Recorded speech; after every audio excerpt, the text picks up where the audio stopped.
basically it's more like a waste of time. There's a spark that occurs when somebody's story resonates with your present position or your future position. And it gives rise to the question that what stories do we tell ourselves? Yesterday evening, I was scrolling through Twitter, and then a tweet caught my attention. It was from a lady. She said, "God bless my brother. He came back from work today after receiving his salary, and he gave my mom 10,000 naira. He has a sister. He gave the sister 2,000 naira, the other sister 2,000 naira, and then the boy was earning 18,000 naira. Wow. And then she said, may God continually bless my brother and shower him his blessings." While scrolling through the comment section, I saw a lot of people also applauding the boy. He's a good boy. He's a brilliant child. This is what it means to be a man. This is what it means to be responsible. And then I asked myself, is this what masculinity is about? Masculinity. That is how our society has defined how to be a man, and not how is a man supposed to behave. And this gives us the rise to the question of how entrepreneurship helps us redefine masculinity. Like I said I was preparing a slide, but I'm not going to use the slide today. I'm going to be talking about my story.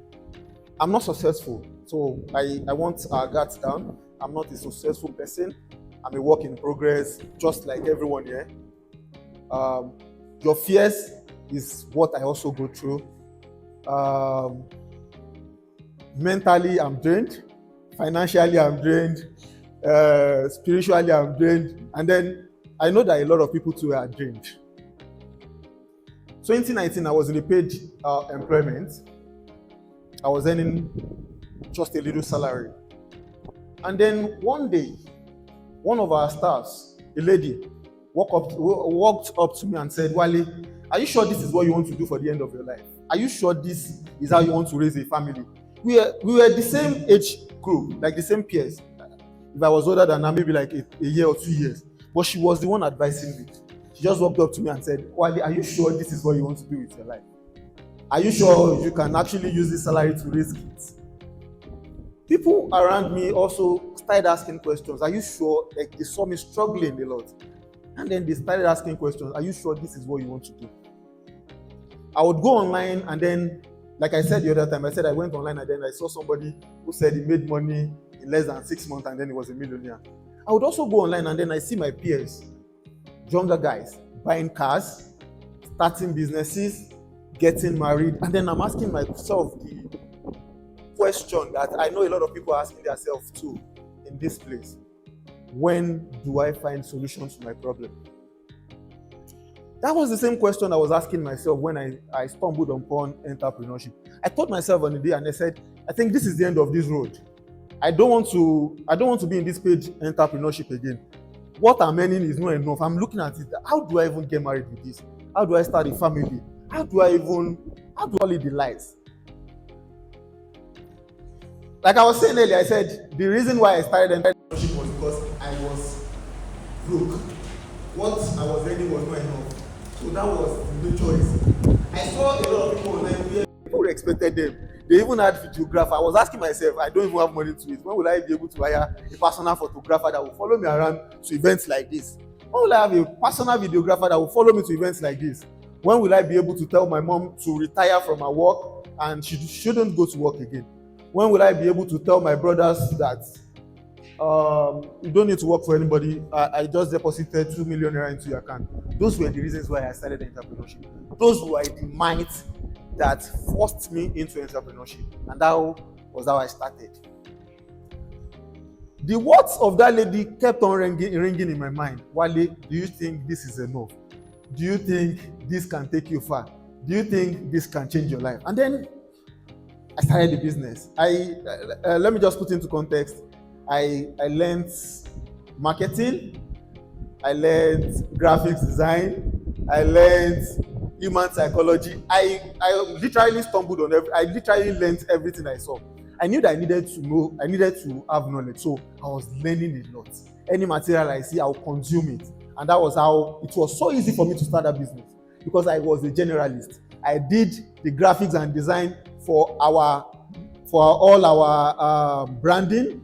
I did PR myself. I did user acquisition, the first set of user acquisition, and then everything in between, starting Simbi Logistics, was done by me.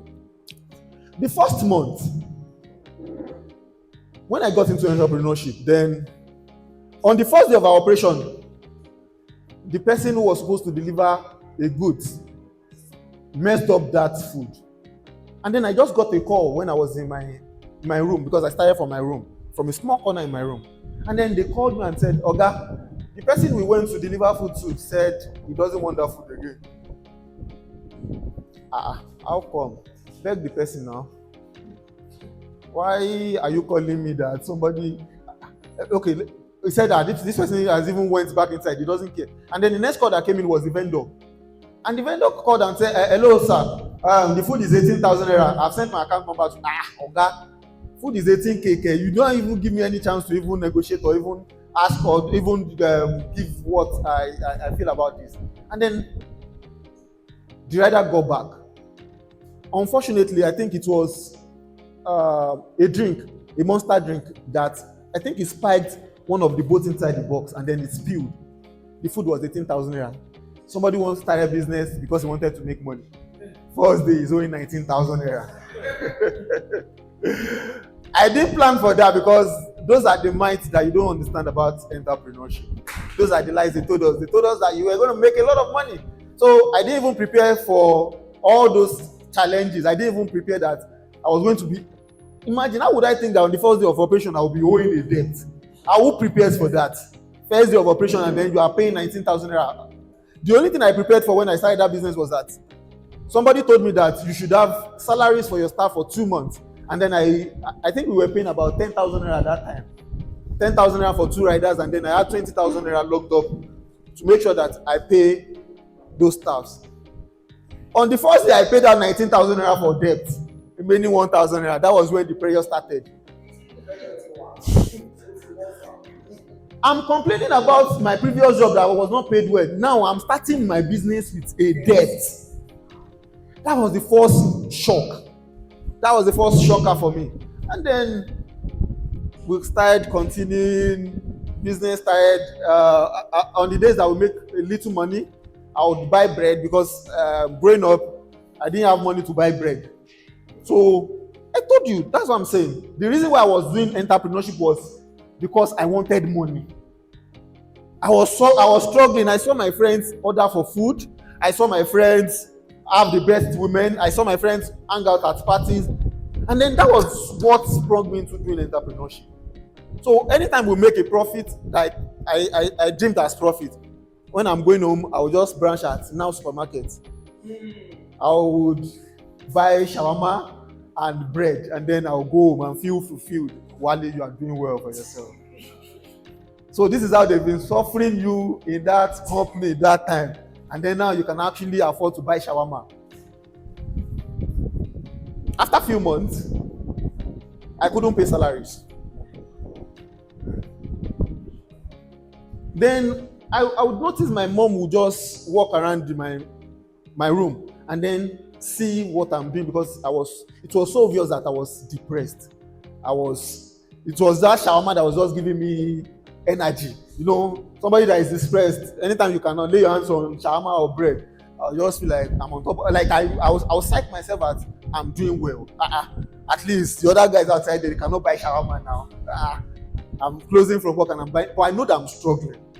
Like I was struggling. The only thing that was a consolation for me was that I was able to do those little things. Then along the way, I couldn't pay salaries, like I said. My mom would always just. So there was a day she walked into my room and said, "Wale, let me talk to you. I don't think this business is your way. Point blank. You are struggling. You are getting old. Why do you think you should continue with this business? Go and get a job." I said, "No, mommy, I know what I'm doing. I will get it right."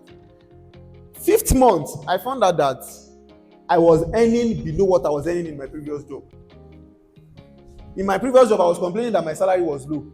Now in this entrepreneurship, I was earning zero.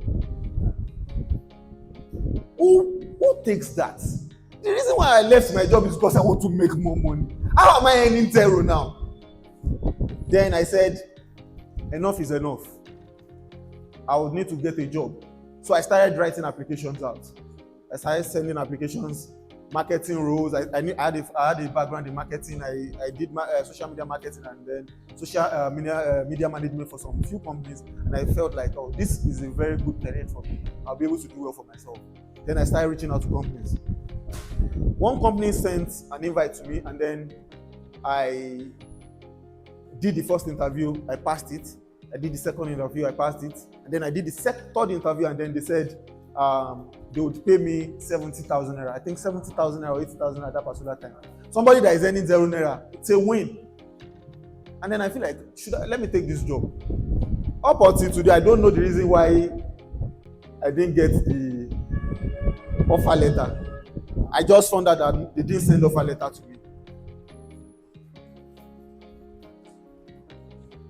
My problem was, I now sat down. Wale, are you sure you are really ready for this entrepreneurship? Now, the first cultural shock is that you are not going to make a lot of money.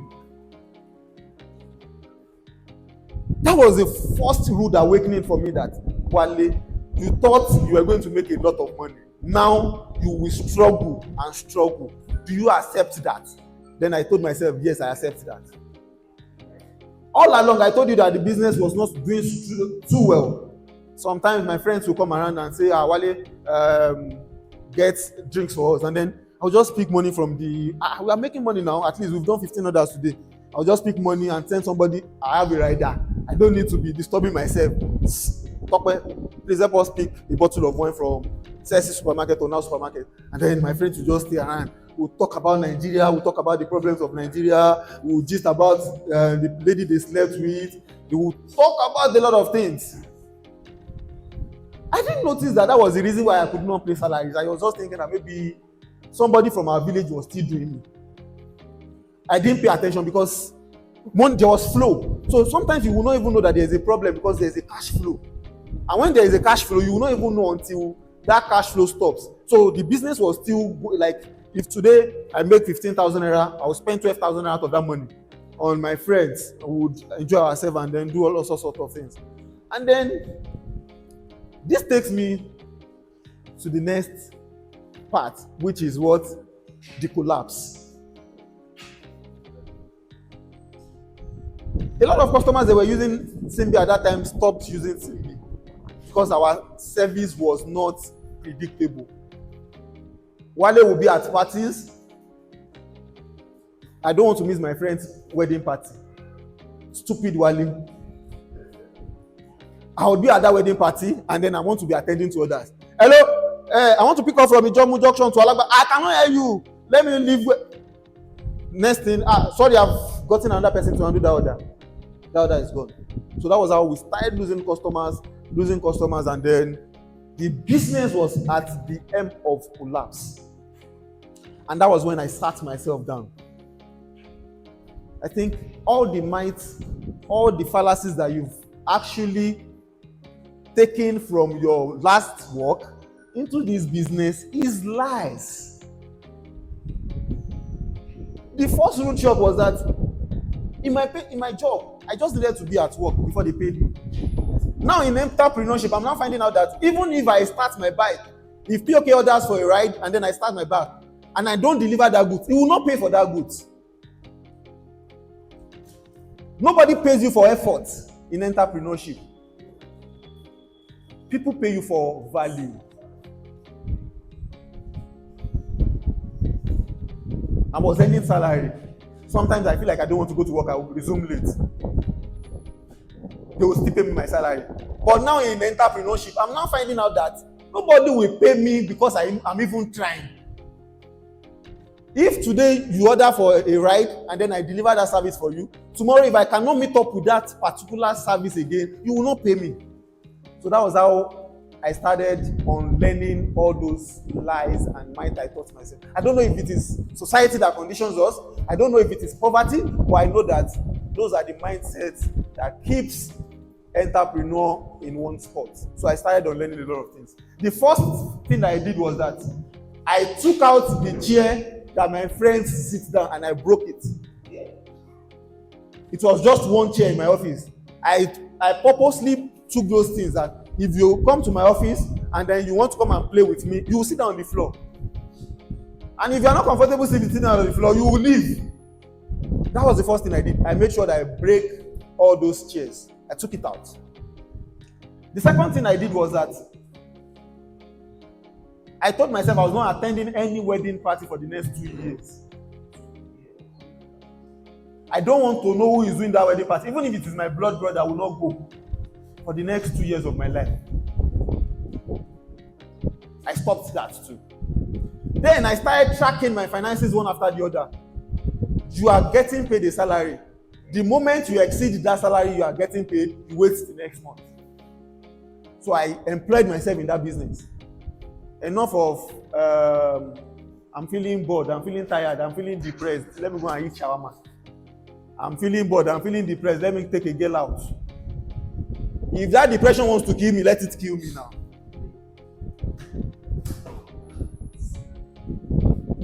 If that depression wants to take me, I'm happy that it's taking me. And that is actually one of the rude truths that you have to tell yourself. You will get to a point in your life where you have to tell yourself the truth. If something is not working, if something gives you consistent results, and that result is not what you want, that means that thing is not working. If you have a lot of girlfriends and you find out that that is the loophole where your finances are going, if you don't stop having a lot of girls, you would still continue to waste that money. If you have friends, like we talked about earlier, that are fair weather friends, are for enjoyment, and then every time you find out that you make your salary. Imagine somebody collecting salary and then you hang out with friends in a club and then they are saying your bill is 30,000 naira. You are earning 70k. And in just one night, they are telling you your bill is 30,000 naira. You will not see it as a problem because you can actually upload a WhatsApp status and then I will see it and then I will say you are doing well. When I see your WhatsApp status where you are in a club, somebody is telling you, she go sha, she go sha, she go sha. You are happy at that moment because somebody is telling you she go sha. But when you now go back into your closet, you are thinking, oh, how I will survive till the end of this month.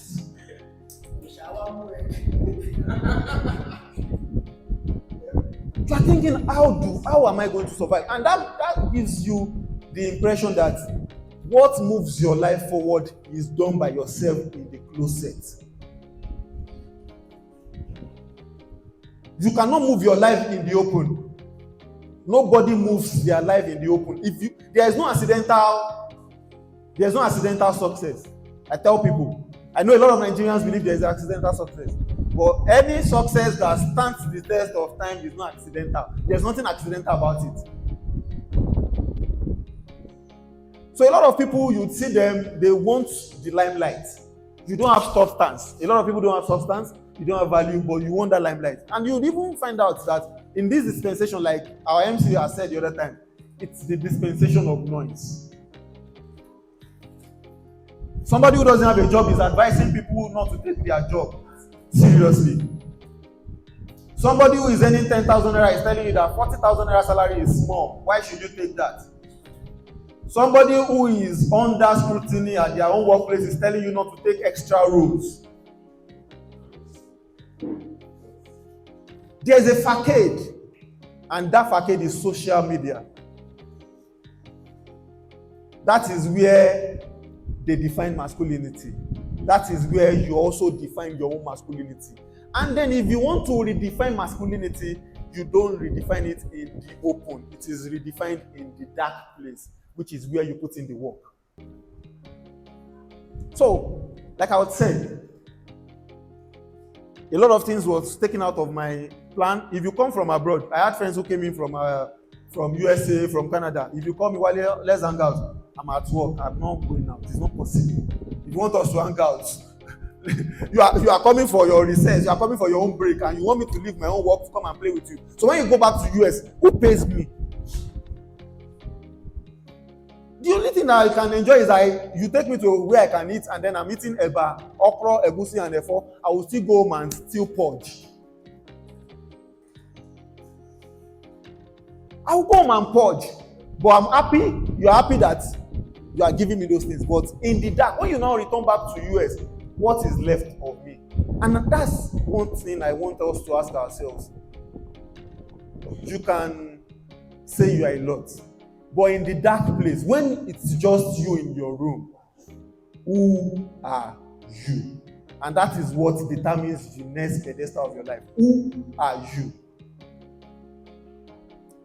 So this gives rise to the last part, which is now the formative part. So after a few months, things started picking up. I noticed that a lot of our actions were now predictable, was patternable.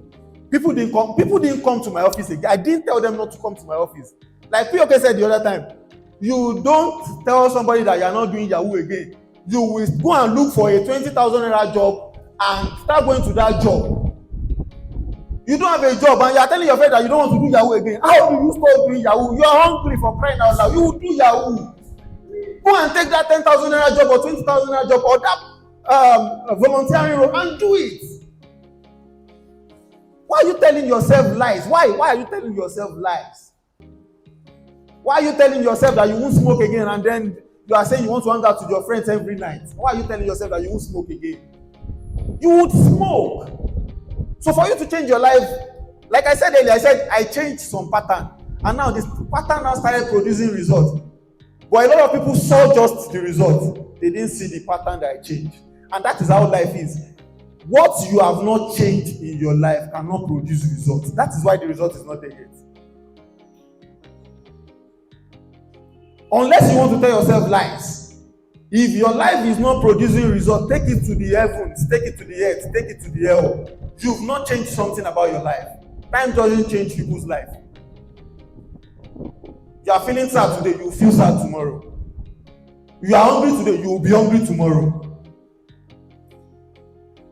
You don't have a girlfriend, you don't have somebody that you want to get married to, you will still not get married until you have a girlfriend. So the first step is, first of all, going out of that your comfort zone and meeting people and talking to them, and then giving the semblance that you actually need a relationship. You don't have a job, you are at home crying, you will still cry tomorrow. Just prepare to cry for days. You don't need to cry for one day and feel like you are done. You will cry for days. I don't know if I'm sounding too harsh, but it's just life.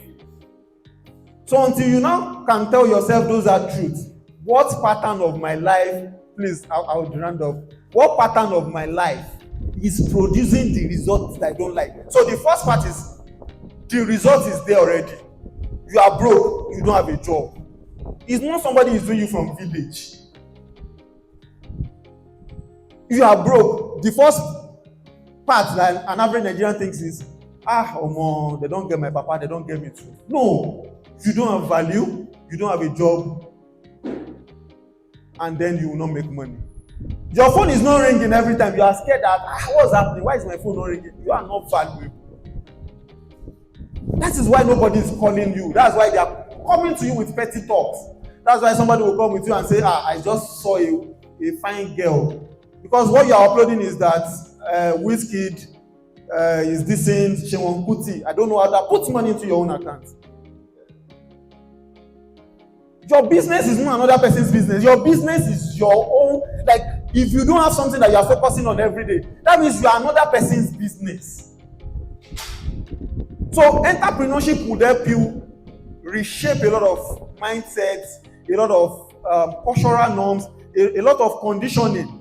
You know, I was saying earlier, I said I was earning money in I was earning salary. It was not enough. Now I was earning zero. Entrepreneurship has told me that I am valueless. So what they were paying me at that first job was even helping me. I was not worth that salary. That's just the implication. I was thinking what they were paying me was small. Now I'm in my own business now. I cannot even pay my now. Do I hate myself? Do I hate myself not to pay myself? Now I cannot tell myself that from this to zero. This is not even, I didn't even have any ceiling. From this to zero. I was buying Ashwebi of 30,000 naira. I was doing 15 deliveries in a day. It was on minus. Why am I going to celebrate? So what's celebrating? I don't have anything to celebrate. I'm just celebrating. I want to go to grave. Somebody is celebrating that they are getting married. I'm celebrating that I spent my business money to buy clothes for somebody that feels like I didn't spray him money. My friend is still angry that I didn't spray him money. I bought Ashwebi of 40,000 naira. I transported myself 10,000 naira. That's 50,000 naira. And he's still angry that I didn't spray myself. My business is crying because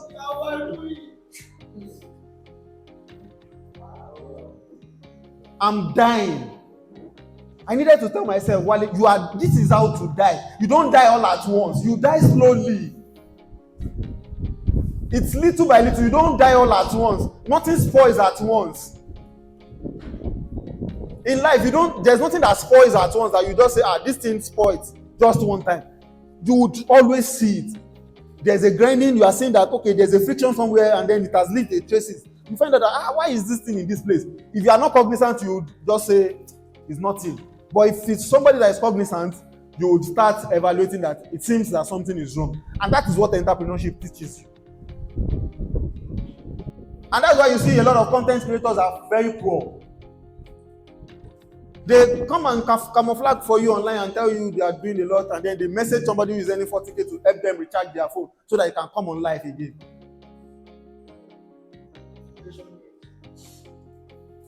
So there are important questions that entrepreneurship will ask you. So before entrepreneurship gives you results, it will ask you that, do you understand the process that provides that result? Now, before entrepreneurship, I was hanging out with friends, I was hanging out with women, I was doing a lot, I was not focused, and then I was losing customers. Now, the rude awakening is that the moment I stopped entertaining friends, I stopped wasting money on frivolous activities, I had customer retention. What changed there? So that means it was just my mindset dealing with me. It was just the social condition in dealing with me, because I thought, if you own your own business, in 6 months, I should be able to buy a car. That's what I saw online. That was why I said in the beginning that I saw that somebody did business for 6 months and is now a millionaire. I was thinking, I will be a millionaire in 6 months too. And now, 6 months, I'm as broke as a church rat. A lot of people will just say, people will come into my office and say, what else? They don't even call me Wale again. They started calling me CEO. So somebody tells me that they want to do something, I'm planning to give them 3,000 naira. They are telling me that, as CEO, you should be able to give us 50,000. And I'm calculating 20 deliveries, 50,000 naira. This is what I'll pay my rider that even works from 8 o'clock to 6 p.m. So I started understanding the value of money, the value at where you are. So value of money is not universal. It is where you are. So today you are earning 100,000 naira. That's the value at that particular, that's your value at that particular time. You are learning. So you don't see that position as, this is what I am worth. It's just a learning phase for you. For the next job that you are going to get 300,000 naira, you will not do the same job there. You have to be more valuable. And that is what entrepreneurship does for people. It will, first of all, unshake you before it gives you that reward that you are looking for. So if you are not ready for those, if you are just thinking of just the outcome, you will go. If the reason you started business was because of money, trust me, within the next 5 years, your business will crash. It's not a cost. If the reason you started business is because you want to be popular, trust me, you will be popular and useless. If the reason you started business is because you want to have a lot of women flocking around you, trust me, you will have scandals. And if the reason you start business is because you want to make impact, you want to change people's life, you want to change the trajectory of your own life, entrepreneurship would give you that, and then you would understand the meaning of masculinity. Thank you very much, everyone.